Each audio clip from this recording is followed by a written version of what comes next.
আসসালামু আলাইকুম everyone and welcome back to my YouTube channel craft and stitch studio. Thumbnail অথবা ভিডিওর শুরুতে দেখেই বুঝে গিয়েছেন আজকে থাকছে কুশন কভার ডিজাইন। তবে আজকে কিন্তু একটিই দেখাবো, আর বাকি ডিজাইনগুলো দেখতে চাইলে আমার চ্যানেলটি ভিজিট করতে হবে।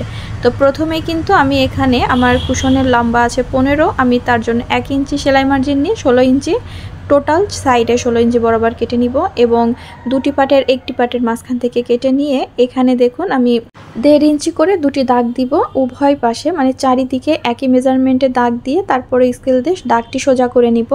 নিলে কিন্তু আমার এই বরাবর আমি পাইপিং বসাবো এবং এই পাইপিংটি বসানোর পরে মাঝখানে যে এক্সট্রা অংশটি আমার থাকবে সেখানে আমি হ্যান্ড পেইন্টিং করব। আপনি সম্পূর্ণ ভিডিওটি দেখলে ইনশাআল্লাহ বুঝতে পারবেন। এবং এই কুশনটা, এই কুশনের যে চেন লাগানোর পরে আমি কিন্তু আপনাদের একটা টিপস দেখাবো, যেটা অবলম্বন করলে আপনার চেনে বেঁধে কখনোই আপনার কাপড় ছিঁড়বে না। অথবা আপনি যদি এটাতে মশারিও রাখতে চান অথবা মশারির কভার মেক করতে চান এটা দিয়ে, তাহলে মশারি রাখলে মশারিও ছিঁড়বে না। তো আমি কিন্তু এই যে পাইপিংটি বসাচ্ছি এটা কিন্তু আমার 1 ইঞ্চি চওড়া একটি কাপড় ছিল এবং সেটা দুই পাশে ভাঁজ করলে যতটুকু চওড়া হয় সেই অনুপাতেই পাইপিং দিয়েছি। আর যেহেতু এখানে আমি একটা গাছের ডালের ডিজাইনটি করব, তো তার জন্য সেই অনুপাতে আমি ডিজাইনটি এঁকে নেব এবং চেরি ফুল করার জন্য জাস্ট গোল গোল একটা রাউন্ড দিয়ে দিচ্ছি। আমি এখানে ফুলগুলো থাকবে সেটা আমি বোঝার জন্য। তো এইভাবে করে সম্পূর্ণ একটু ড্রয়িং করার পরে আমি এখানে অ্যাক্রিলিক কালারটি নিয়েছি, যেটা কাপড়ে ব্যবহার করে, এটা রেডিই থাকে, আপনি জাস্ট নিয়ে ইউজ করতে পারবেন।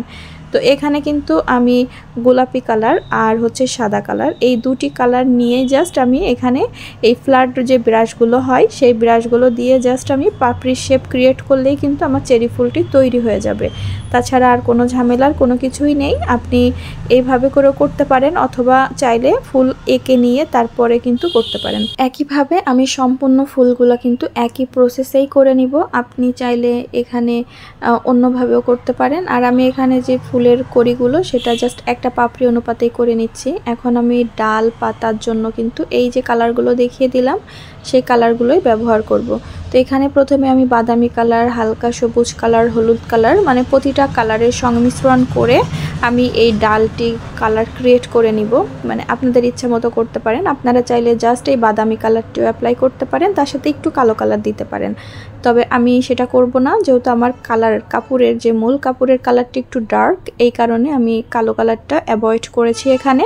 তো এখানে কালো কালার বাদে আমি বাকি কালারগুলো দিয়ে প্রথমেই আমি ডালটি তৈরি করে নিব, তারপরে যে আমি একদম ফ্রি হ্যান্ডে পাতাগুলো তৈরি করব। যদি আপনাদের ফ্রি হ্যান্ডে পাতা তৈরি করতে অসুবিধা হয় তাহলে আপনারা কিন্তু পাতাটি এঁকে নিয়ে করতে পারেন।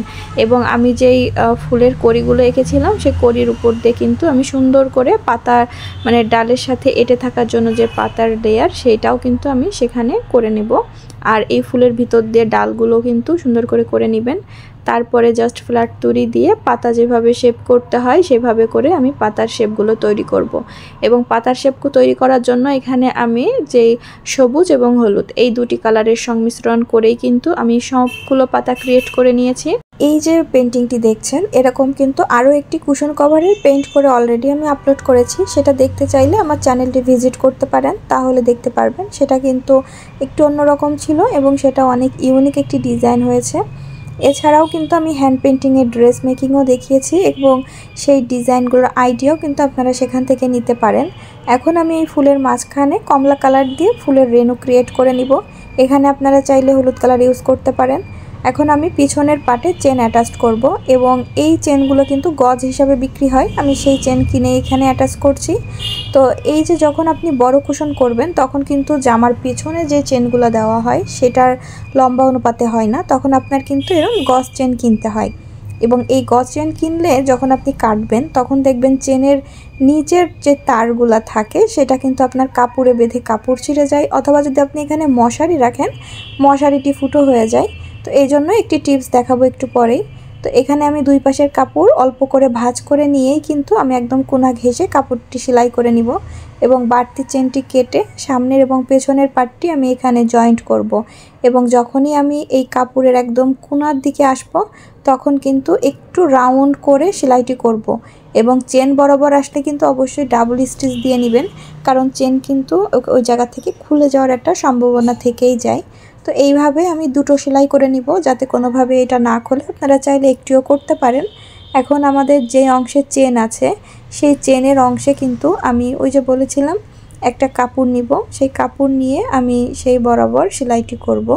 তো এই যে চেনের অংশটি দেখতে পাচ্ছেন, এইখানেই আমি এখন একটা কাপড় অ্যাটাচ করে দেখাবো। তার জন্য একটা কাপড় নিয়ে সেটা সামনে এবং পেছনে ভাঁজ করব, ভাঁজ করে তারপরে সেলাইটি করলেই কিন্তু আর কোনোভাবে আপনার কাপড় নষ্ট হওয়ার সম্ভাবনা থাকছে না।